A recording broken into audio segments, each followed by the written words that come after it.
தந்தி தொலைக்காட்சி நேயர்களுக்கு வணக்கம். நல்லதை சொல்வோம், நல்லதை செய்வோம், நல்லதே நடக்கும். ஒரு வாழ்க்கையில் நல்லது நடக்க வேண்டும் என்று சொன்னால் நல்லதை சொல்ல வேண்டும், நல்லதை செய்ய வேண்டும்.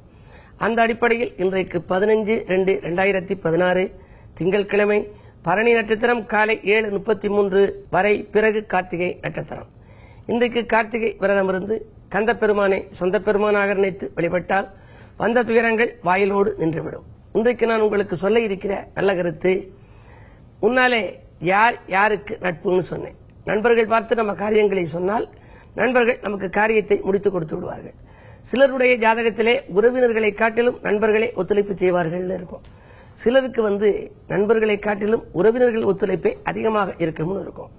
நமக்கு எப்படி நண்பர்கள் இருக்கிறார்கள், பகைவர்கள் இருக்கிறார்களோ அதுபோல கிரகங்களுக்கும் பகை கிரகம்னு இருக்கு, நட்பு கிரகம்னு இருக்கு.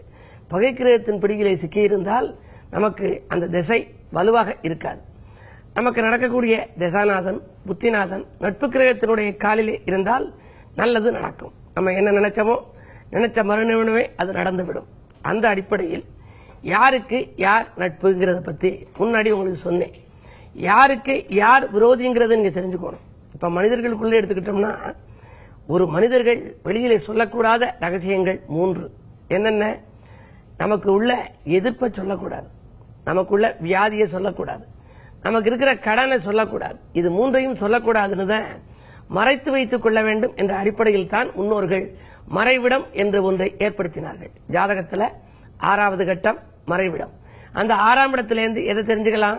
6ல் உள்ள கிரகம், அதை பார்க்கிற கிரகம், பாதசாரத்தை வைத்து அவர்களுக்குள்ள எதிர்ப்பு, வியாதி, கடன்களை அறிந்து கொள்ளலாம்.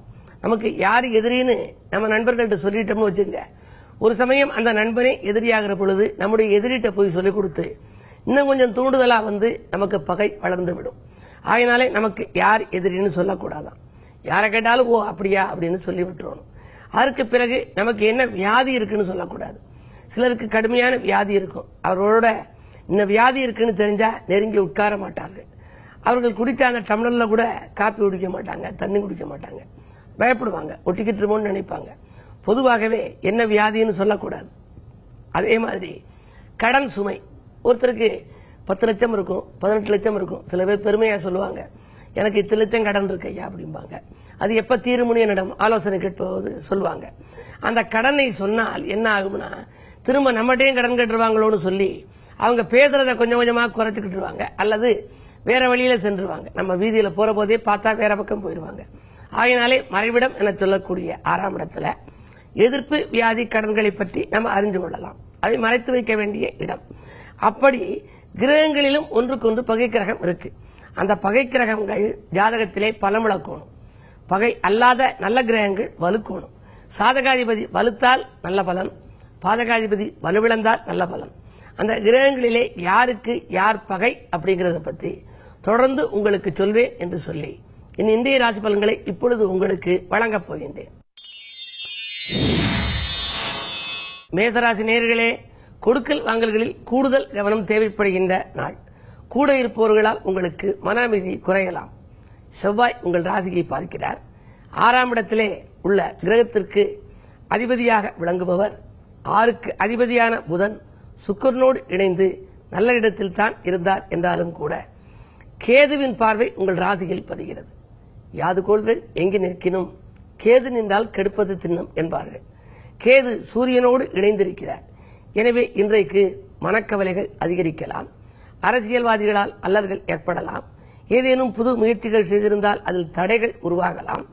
வாங்கிய சொத்துக்களை விற்கிறோமே என்று கவலைப்படுவீர்கள். இந்த நாளை இனிய நாளாக அமைத்துக் கொள்ள அம்பிகை வழிபாட்டில் கவனம் செலுத்துங்கள்.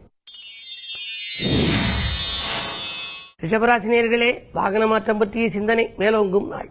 வரவை காட்டிலும் உங்களுக்கு செலவு கூடுதலாக இருக்கும்.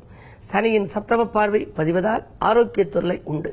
மருத்துவ செலவுகள் இருக்கத்தான் செய்யும். மாற்று மருத்துவத்தை மேற்கொள்வதன் மூலம் உடல்நலம் சீராகும். இடம்பூமி வாங்கியதை விற்றாலும் எதிர்பார்த்தபடியே லாபம் கிடைக்கலாம். உத்தியோகத்தில் உள்ளவர்களுக்கு நல்ல முன்னேற்றங்கள் உண்டு. மிதுனராசி நேயர்களே, அதிகாலையிலேயே வரவு வருவதற்கான அறிகுறிகள் தென்படும் நாள். அருமை குழந்தைகளுக்காகவும் அதிக செலவிடுவீர்கள். 8லே மறைந்த புதன் நிறைந்த தனலாபத்தை கொடுக்கும். வங்கி சேமிப்பு உயரும். வாழ்க்கை தேவைகள் பூர்த்தியாகும். என்ன செய்ய வேண்டும் என்று நினைத்தீர்களோ அதை அடுத்த கணம் செய்து முடிக்கும் நாளாக இந்த நாள் அமைகின்றது. கடகராசி நேயர்களே, மனதில் நினைத்ததை மறுகணமே செய்து முடிக்கும் நாள். மாற்று கருத்துரையோர் மனம் மாறுவர். வீடு கட்டும் முயற்சி அல்லது வாங்கும் முயற்சியில் வெற்றி கிடைக்கும். தொழில் மாற்ற சிந்தனைகள் ஒரு சிலருக்கு மேலோங்கலாம். உத்தியோகத்தில் உள்ளவர்களுக்கு கடல் தாண்டி சென்று பணிபுரியும் வாய்ப்பு கூட கைகூடும். இந்த நாளை மேலும் இனிய நாளாக அமைத்துக் கொள்ள முருகப்பெருமான் வழிபாட்டில் கவனம் செலுத்துங்கள். சிம்மராசி நேயர்களே, உங்களுக்கெல்லாம் பஞ்சாயத்துக்கள் நல்ல முடிவுக்கு வரும் நாள்.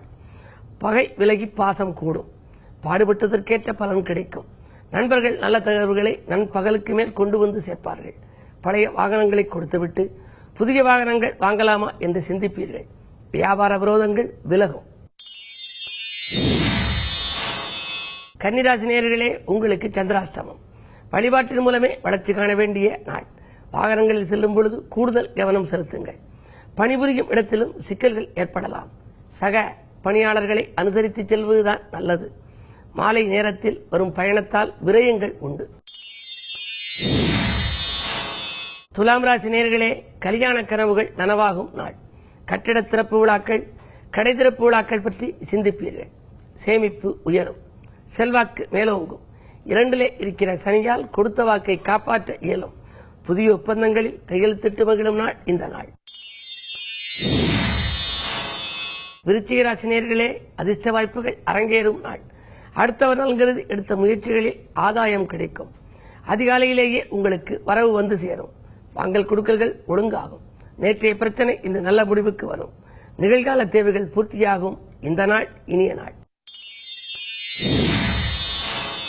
தனுசு ராசி நேயர்களே, காவல்துறையால் ஏற்பட்ட கலக்கம் அகலும் நாள்.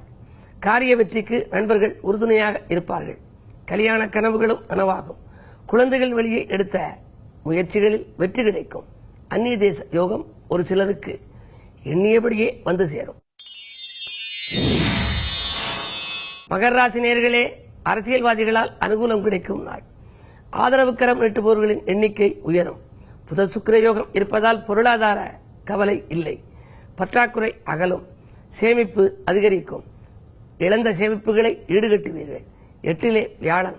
மாலை நேர பயணம் மகிழ்ச்சி தரும். கும்பராசி நேயர்களே, கூட பிறந்தவர்களால் கூடுதல் நன்மை கிடைக்கும் நாள். குடும்பத்தில் ஏற்பட்ட குழப்பங்கள் அகலும். நண்பர்கள் நல்ல தகவல்களை கொண்டு வந்து சேர்ப்பார்கள். பாதியில் இந்த பணி மீதியும் தொடரும். புதிய ஒப்பந்தங்களும் ஒரு சிலருக்கு வந்து சேரலாம். அரசியலில் ஈடுபட்டிருப்பவர்களுக்கு புதிய பொறுப்புகளும் பதவிகளும் உண்டு. மீனராசி நேயர்களே, வாடும் உள்ளத்திற்கு வள்ளல்களின் ஒத்துழைப்பு கிடைக்கும் நாள். வளர்ச்சி அதிகரிக்கும். எடுத்த முயற்சிகளில் வெற்றி கிடைக்கும். உறவினர்கள் உதவிக்கரம் நீட்டுவார்கள். உதிரி வருமானங்களும் பெருகும்.